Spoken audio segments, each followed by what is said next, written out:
कार्यक्रम को आगे बढ़ाते हुए हम लोग की जिला प्रभारी श्रीमती विनीता सिंह जी साल से अपने राष्ट्रीय अध्यक्ष जी का स्वागत करेंगे।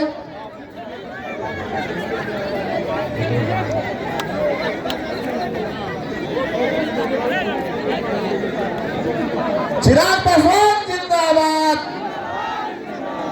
चिराग पासवान जिंदाबाद।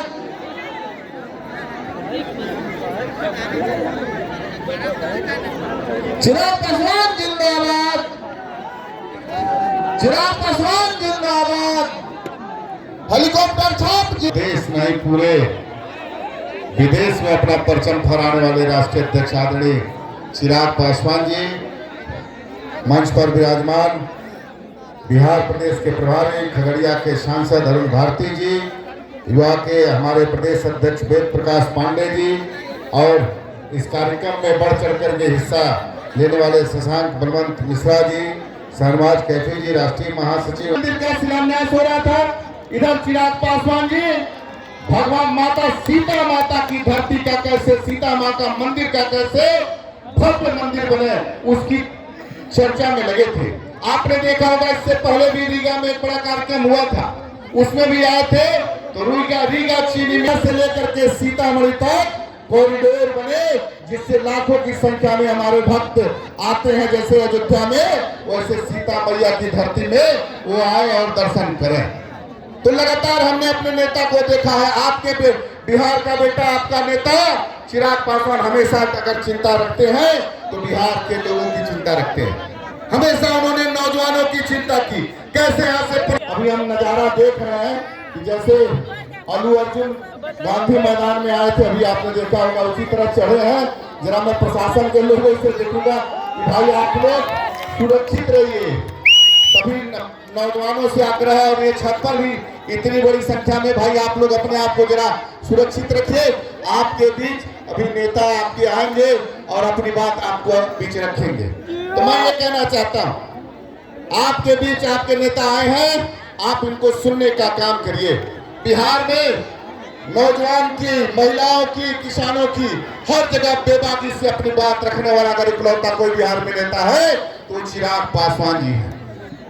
मैं आप लोग से आग्रह करने आया हूं, चूंकि चुनाव लोकसभा का बीत गया है।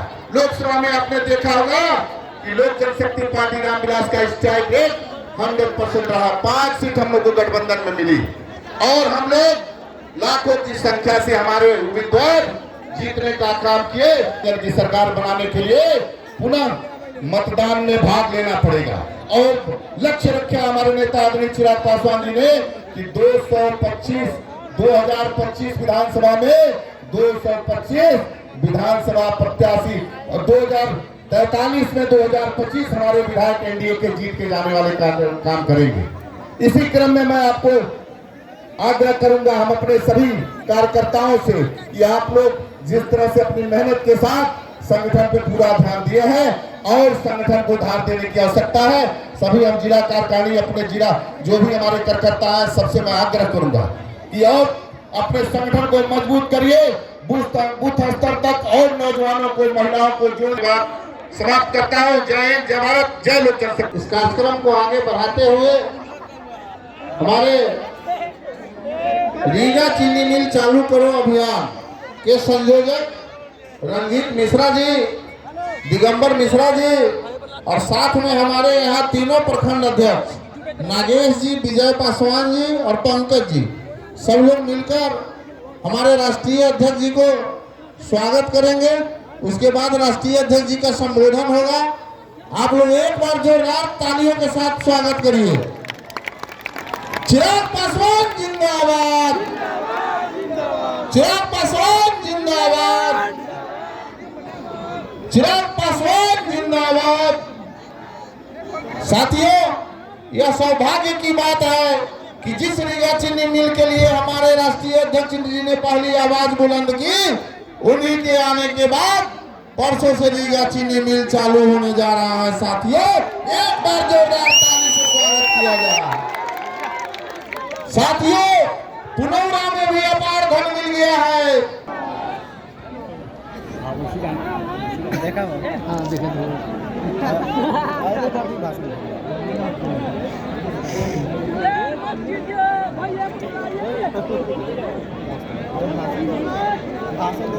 पासवान जिंदाबाद, चिराग पासवान जिंदाबाद।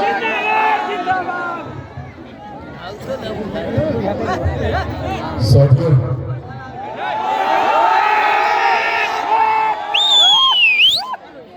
सबसे पहले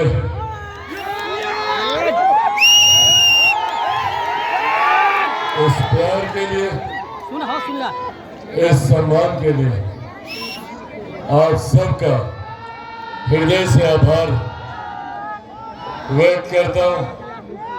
बैठ जा सकते। साथियों, आज आप लोगों के बीच एक खास उद्देश्य से, एक खास मकसद से आया। साइड होते लोग हैं उस तरफ, साइड होते। एक खास उद्देश्य से बैठ जाइए। एक खास मकसद से आया हूं। आप सब जानते हैं कि अगले 10 महीने में बिहार में विधानसभा के चुनाव होने वाले हैं और ये विधानसभा के चुनाव निर्धारित करेंगे हम लोगों के आने वाले 5 साल का भविष्य।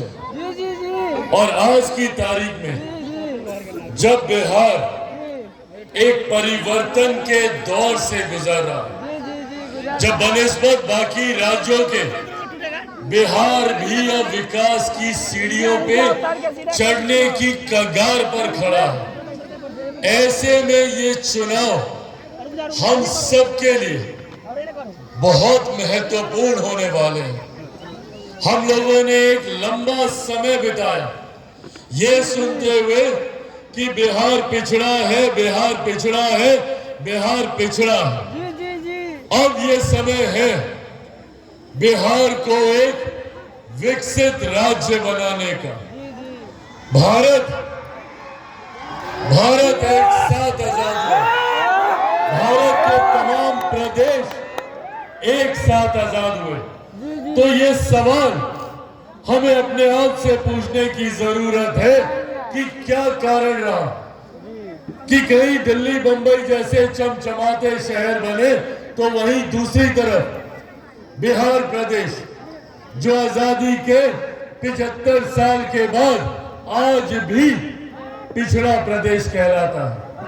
ये हमें अपने आप से पूछने की जरूरत है। इसके कारण रहे और सबसे बड़ा कारण रहा विरोधाभास की सरकारें। हमारे प्रदेश की ये विडंबना रही कि जब केंद्र में कोई साल हम लोगों ने ऐसे बिताए हैं जिसकी वजह से केंद्र और राज्य सरकारों में विरोधाभास रहा। परिणाम स्वरूप केंद्र सरकार की योजनाओं को राज्य सरकार ने धरातल पे नहीं उतरने दिया और राज्य सरकार की योजनाएं केंद्र सरकार ने स्वीकृत नहीं की, जिसका कारण रहा कि बिहार पिछड़ता गया। और ऐसे में कई ऐसे राजनीतिक दलों ने भी इन परिस्थितियों का फायदा उठाया, जिन्होंने हमें जाति के नाम पर बांटा, जिन्होंने हमें धर्म के नाम पर बांटने का काम किया। जातीयता के नाम पर, सांप्रदायिकता के नाम पर हम लोगों को ये राजनीतिक दल बांटते गए, हम बढ़ते गए, पर बदले में जो वादा हमसे किया गया था कभी इन दलों ने उन वादों को पूरा करने का काम नहीं किया। और तो और 90 के दशक में एक ऐसा दौर हम लोगों ने देखा जिसकी वजह से हमारे प्रदेश के युवाओं को पलायन करने के लिए मजबूर किया गया। और आज भी तकलीफ मुझे इस बात की होती है जब मैं देखता हूं कि बिहार के युवा दूसरे राज्यों में जाते हैं। जब बिहार का लड़का लड़की दूसरे राज्य जाता है शिक्षा के लिए, रोजगार के लिए, और तो और दूसरे राज्य जाने के बाद बच्चा हो या बच्ची उसी राज्य में शिक्षा हासिल करता है, उसी राज्य में नौकरी हासिल करता है, वहीं पर घर खरीदता है।